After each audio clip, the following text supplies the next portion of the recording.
Good morning to all. Welcome to TSN school. हम पढ़ रहे हैं कक्षा 6 हिंदी बसंत भाग 1 का पाठ्यक्रम। आज हम आपकी पाठ्य पुस्तक का 14वां पाठ पढ़ेंगे जिसका शीर्षक है लोकगीत। इसके लेखक है भगवत शरण उपाध्याय जी। आपने इसके पिछले 2 भागों में पढ़ा कि किस प्रकार से लोकगीत हमारी संस्कृति की असली पहचान है और भारतीय संस्कृति के भारतीय संस्कृति जो रंगों से मिलकर बनी है उसी में ही संगीत छुपा है और वही हमारे लोकगीत का हिस्सा है। कुछ समय पहले तो जो शास्त्रीय संगीत था उसके सामने इस लोकगीत को अच्छा नहीं समझा जाता था, लेकिन धीरे धीरे इसकी अलग पहचान बनने लगी।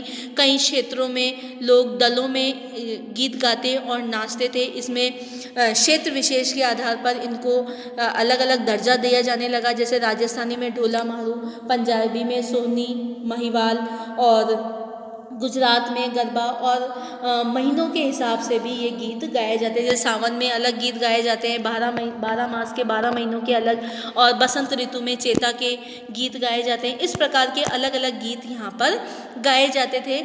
और उसके अलावा भी भोजपुरिया में जो विदेशी मतलब परदेसी जो थे वो अपनी प्रेमिकाओं को छोड़कर दूसरे देश में चले जाते थे कमाने के लिए, उनके ऊपर भी विशेष रूप से गीत गाए जाते थे। इसी प्रकार बुंदेलखंड के जो वहाँ के क्षेत्र के लोग थे वो भी राजाओं की वीरता के लिए गानों का प्रयोग करते थे और गीत गाते थे। ऐसे ही जो नाटक दिखाने वाले, जो करतब दिखाने वाले जो लोग होते हैं, जो नट रस्सियों पर खेल करते हैं, वो भी खेल गाते हुए दिखाते थे और उनमें उनके अपने बोल होते थे और अपने ही गीत होते थे। अपनी आम बोलचाल की भाषा में ही उन गीतों का प्रयोग वह करते थे। आगे पढ़ते हैं। अनंत संख्या अपने देश में स्त्रियों के गीतों की है। मतलब जो ये तो हुआ कि जो ग्रुप में या झुंड में गाए जाने वाले गीत हैं, इसके अलावा भी बहुत सारे गीत ऐसे हैं जो स्त्रियों के ही गीत हैं। तो ये गीत भी लोकगीत ही, पर अधिकतर इन्हें औरतें ही गाती हैं। मतलब ये भी है लोकगीत क्योंकि ये लोगों द्वारा ही बनाए गए हैं, लेकिन इन गीतों को गाने का जो श्रेय है वो पूरा औरतों का ही है। इन्हें सिरजती भी अधिकतर वही है। मतलब इनका निर्माण और इनको गाने का जो तरीका है वो सब औरतें ही करती हैं। वैसे मर्द रचने वालों या गाने वालों की भी कमी नहीं है, पर इन गीतों का संबंध विशेषतः स्त्रियों से है। इस दृष्टि से भारत इस दिशा में सभी देशों से भिन्न है, क्योंकि संसार के अन्य देशों में स्त्रियों के अपने गीत मर्दों व जनगीतों से अलग और भिन्न नहीं है, मिले जुले ही। मतलब भारत के अलावा और अलग देशों में जो स्त्री पुरुष के गीत हैं वो सब साथ में ही है, लेकिन हमारा भारत देश ही ऐसा है जहाँ पर स्त्री पुरुष के साथ में तो गीत हैं ही, इसके अलावा स्त्रियों का भी एक अलग ही हिस्सा है लोकगीत में जो स्त्रियों के लिए है। और इसी कारण हमारा भारत देश सभी देशों से भिन्न है। स्त्रियों ने अपने गीत मर्दों और जनगीतों से अलग और भिन्न नहीं है, मिले जुले ही हैं। त्योहारों पर नदियों में नहाते समय के, नहाने जाते हुए राह के, विवाह के, मटकोड़ जौनौर के संबंधियों के लिए, प्रेम युक्त गली के, जन्म आदि सभी अवसरों के अलग अलग गीत हैं जो स्त्रियां ही गाती है। ये तो आज भी हमारे जीवन में, मतलब हमारे घरों में अगर शादी होती है तो स्त्रियां ही गीत गाती है, किसी का जन्म होता है तो वहाँ पर भी स्त्रियां ही गीत गाती हैं। जो मंगल गीत होते हैं वो स्त्रियों द्वारा ही गाए जाते हैं। इन अवसर त्योहारों पर भी, जैसे होली के समय भी स्त्रियों द्वारा ही गीत गाए जाते हैं। इन अवसरों पर कुछ आज से ही नहीं, बड़े प्राचीन काल से वे गाती रही हैं।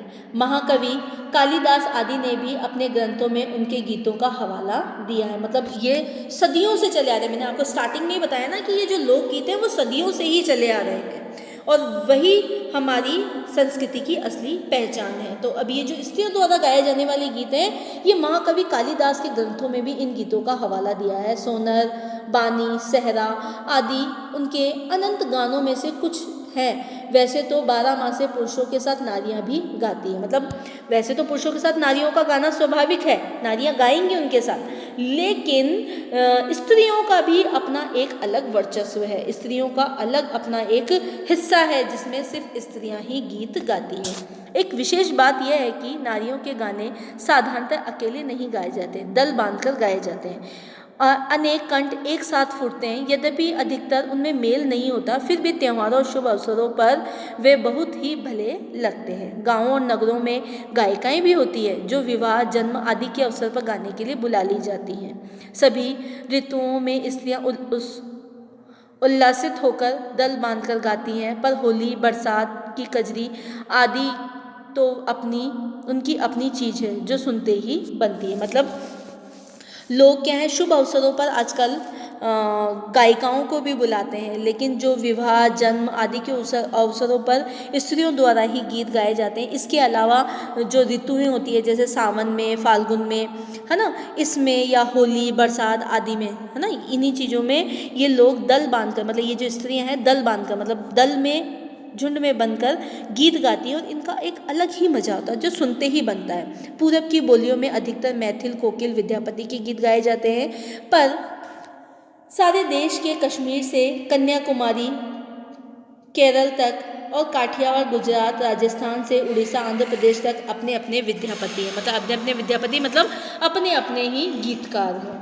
स्त्रियां ढोलक की मदद से गाती हैं, अधिकतर उनके गानों के साथ नाच का भी पुट होता है।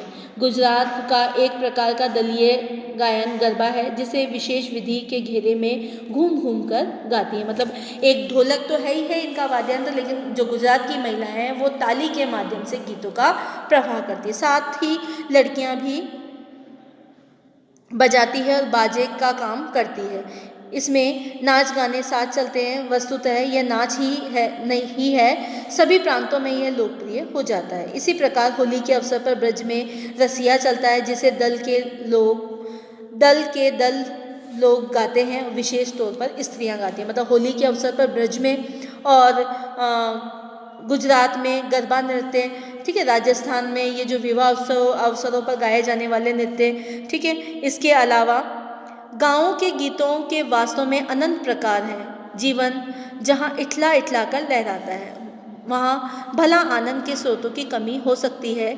उद्धाम जीवन के ही वहाँ के अनंत असंख्य गाने प्रतीक है। मतलब कहने का तात्पर्य यह है कि वहाँ पर आनंद के स्रोत, मतलब ये टीवी, मोबाइल, ये इन चीज़ों की कमी हो सकती है, लेकिन वहाँ का जो जीवन है वो बहुत रोचक है। वहाँ पर गीतों जो अनंत गीत हैं, वो अनंत जो गाने हैं, वही उनका मनोरंजन का सबसे बड़ा साधन है, वही उनका सबसे बड़ा माध्यम है।